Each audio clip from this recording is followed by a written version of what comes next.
Hi guys. Okay, so it's gonna be ass audio again.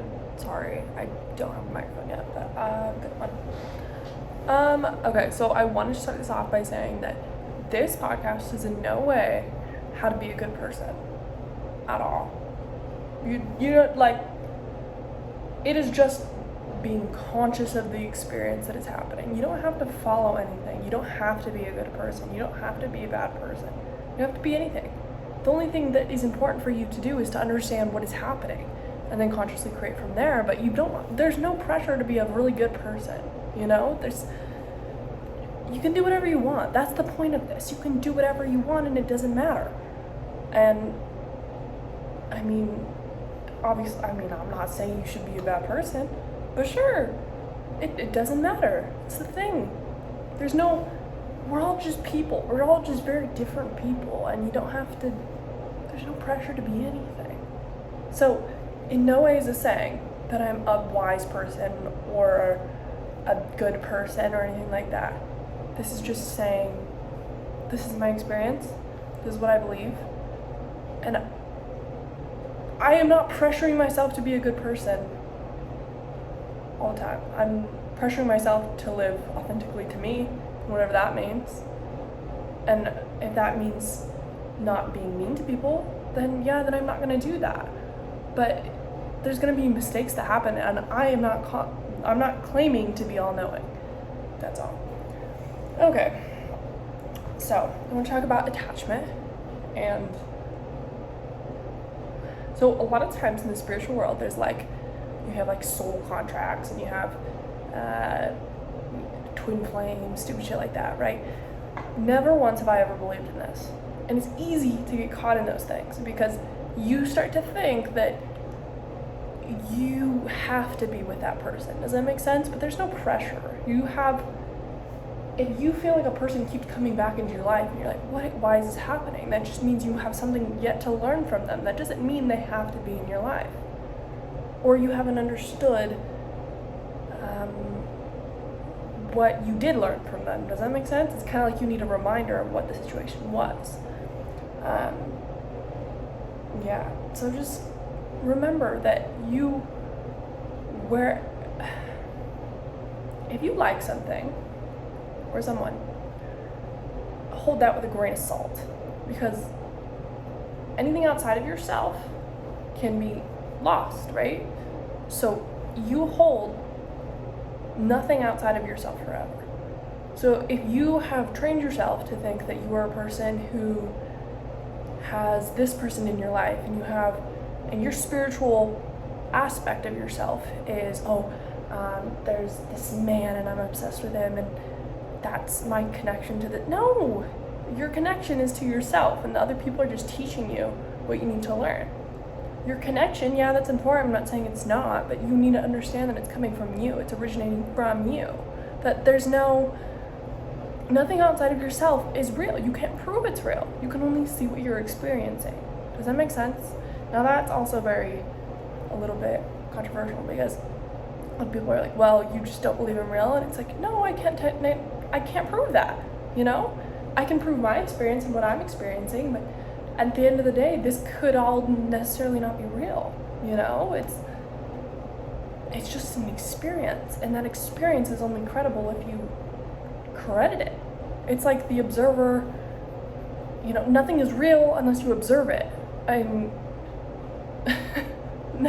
then in that case, anything is real, right? Because you can't observe anything. So you understand that if you can see something and say, oh my gosh, I need that, and you are telling yourself that you need that in this life, there's a lesson to be learned in that. Why are you doing that? And that's a good journal prompt, is to journal on why you feel the need to reach outside of yourself for anything in life.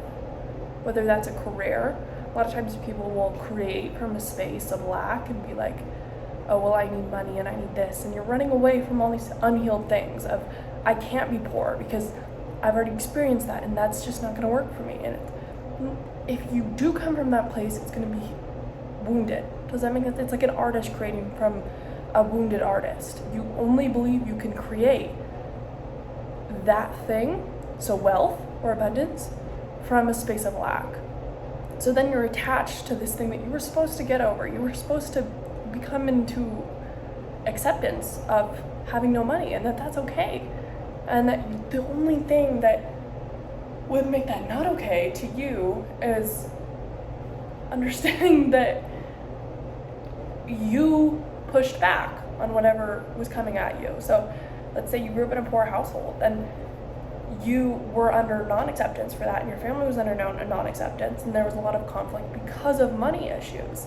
But there's a lot of times where you can be in money issues and still be very grateful and very happy and create from that abundant state. So if you can be okay with that and think in your brain that honestly it wouldn't be something awful to go towards, just having no money, then you become into acceptance of the thing you're fearing, and then now you can consciously create to something you actually want, which is abundance, right? You have to be okay with the other, because otherwise you're just running from something, and you're just running towards it if you're running from it. So yeah, what else do I want to talk about? Manifestation.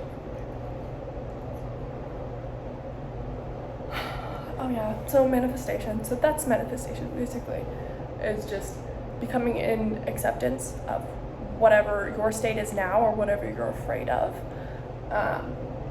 That's the very first step, is literally just being like, we're cool here, and then telling yourself that you are worthy of more.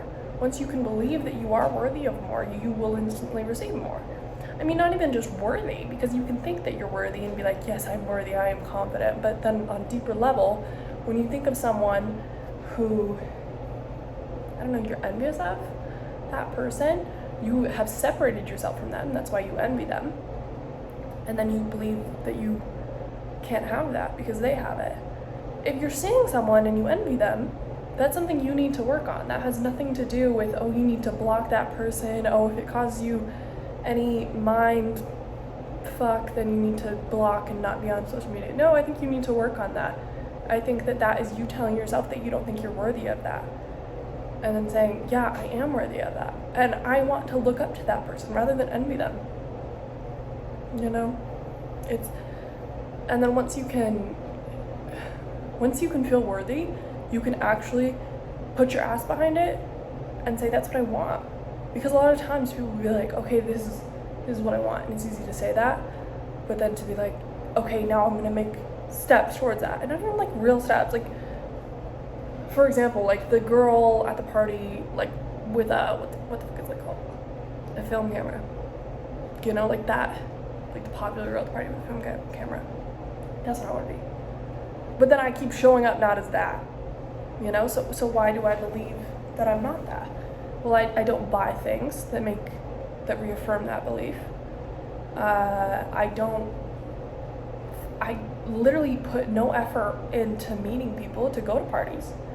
And these are the things that I'm showing myself how worthy I feel. So then you're sitting in this place of, oh, I'm not trustworthy, I don't even trust myself. Does that make sense? It's because you're not putting your ass behind it. You can literally do these things, and you think that you just don't fall through in your word, and that's the kind of person you are. Well, as long as you have that belief that that's the kind of person you are with anything, that's gonna hold you back in life. Because you're like putty. You can be anything. Anything. And literally, it's in your brain. If you can believe that you are that person, then you are that person. Can you be in someone else's brain and figure out what they're thinking? No, you can't. So as long as you believe it, that's the only fucking thing that matters. Eventually people will believe it, but it doesn't matter. It literally doesn't matter. Okay, what else do I want to talk about? Okay, I think that's it. It's kind of quick. Yeah, kind of quick. Okay, hopefully I'll have a microphone next week. We'll see. Most likely I won't, but we'll see. Just kidding. No. Hopefully I'll have the microphone. Hopefully. Okay, well, I will see you next week. Love you, bye.